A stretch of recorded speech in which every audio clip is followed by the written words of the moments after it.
Where do you keep your ADHD?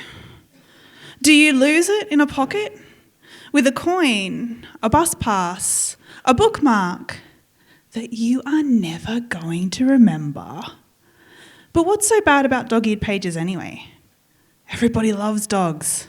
I love dogs. My first dog was a border collie, and I keep her memory in the pocket of my ADHD, along with the thread of thought that I tug ever so slightly, just out of curiosity. Then I'm always surprised when pulling on a loose thread makes me completely unravel. Where do you keep your anxiety? Do you cage it in your belly?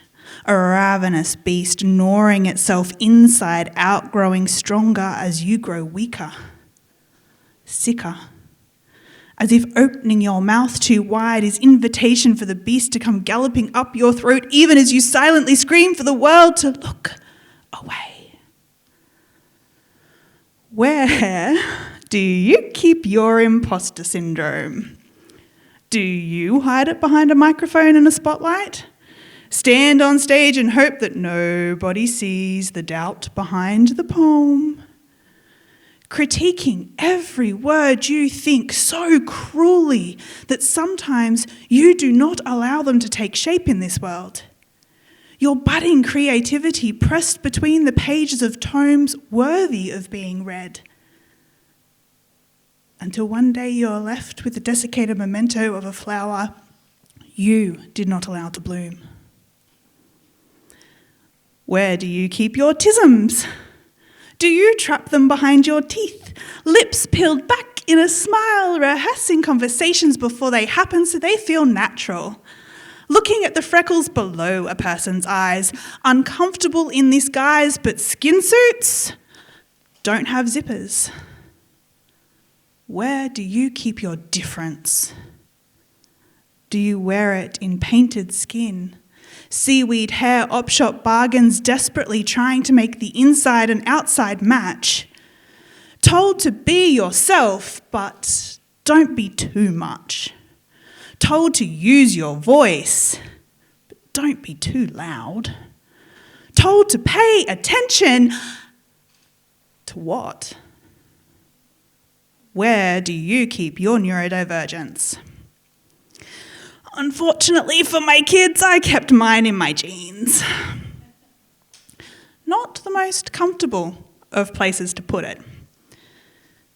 So I wasn't in the best of moods the day that aggravation found me in the form of pure and utter condescension. So to the mother at the park, who looked at me looking at my phone and said, maybe if you paid him more attention, your son wouldn't act out so much. Girl, what? Sometimes my inner voice is a King's Cross queen who clicks her tongue against luminescent teeth and spits fire from her bedazzled tips. She did not just say that. My inner voice takes the insult thrown beneath her platform heels and sprinkles salt on the skin because the sting is part of self-preservation. We ain't gonna take that. You tell her, we ain't gonna take that. My inner voice is slightly pyromaniac. She likes to fight fire with fire, but sees less beauty in the flames than in the promise of soft green sprouting midst the ashes. My son is on his back, under the slide, hands clenched into fists at his side. He's kicking the plastic above every time a child climbs up. I know what his inner voice is saying. It's up the stairs, down the slide, up the stairs, down the slide, up the stairs, down the slide. His world is black and white. Rules and regulations are a comfort he pulls closer. Social interaction is a foreign language that he studies every day, but the grammar constantly changes, so he never knows what to say. He's not acting out. He's trying his hardest to fit into a world full of colour and light. Sunlight, street light, traffic light, car light, cars on the road, roaring, honking, tooting, blaring, heart leaping out of his chest, and he hasn't learned to catch it yet. Hasn't learned to swallow his fear, cage it behind his ribs, so when his heart leaps from his throat and takes off down the street, he runs after it. My instinct is to catch him, hold him in my arms, murmur in his ear, "It's okay. Mummy's got you." Sometimes my instinct is a hunter's trap, chases him into the pit where word-sharpened sticks gouge at his side and his heart races faster and faster, faster, faster, chasing oblivion but never getting that relief. I hate you, Mummy!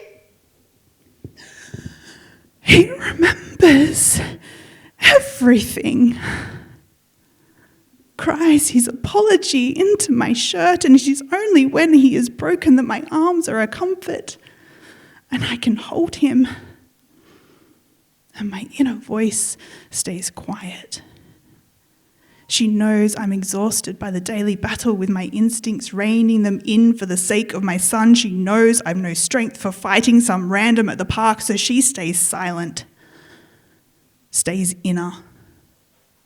And to the mother at the park, all I can say is it's up the stairs, down the slide.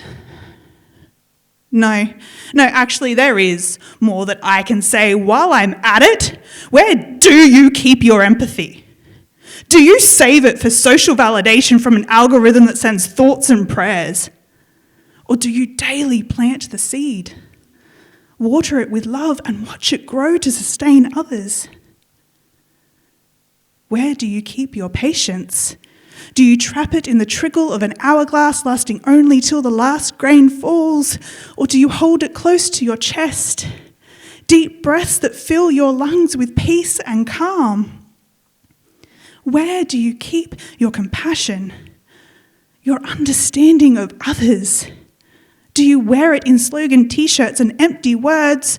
Or do you pull it on like a pair of well-worn work boots whose soles are imprinted with the weight of the decisions that you make every day? Where do you keep your hope? Do you couch it in ambition, shooting for the stars yet burning out before ever leaving this earth? Or do you bank it in the intangible, treasuring the minds around you, recognizing the immutable joy of every flavour of spice? Me? I keep my future and my hope in my genes. With the right support, they'll build a better world than we could ever hope to see.